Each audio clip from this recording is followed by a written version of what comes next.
থেকে চলতে হবে। তো এটা আমাদের লাস্ট পড়া ছিল 39 পাতা 20। আশা করি তোমরা বুঝতে পেরেছো। হ্যাঁ, তো তারপরে যে পড়াটা থাকবে সেটা আমি একবার দেখিয়ে দিই। এটা একটু যদিও নতুন চ্যাপ্টারের মধ্যে, তবু তোমরা প্র্যাকটিস করবে।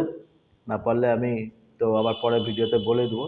এই 1 থেকে 5, আমার কোনো বন্ধু নেই এখান থেকে আরম্ভ করে এই 5টা করবে। আমি এখন এটা আলোচনা করছি না। হ্যাঁ, তোমাদেরকে জাস্ট প্র্যাকটিস করার জন্য দিলাম, পারলে ভালো, নাহলে আমি পরের দিন বুঝিয়ে দেবো। তো আশা করি তোমাদের ভিডিওটি ভালো লেগেছে। তো যদি ভালো লেগেছে তো অবশ্যই লাইক করবে, শেয়ার করবে এবং সাবস্ক্রাইব করবে। যেতে যেতে আবার বলি, if you are not sure where you are going, you will probably end up nowhere. Thank you.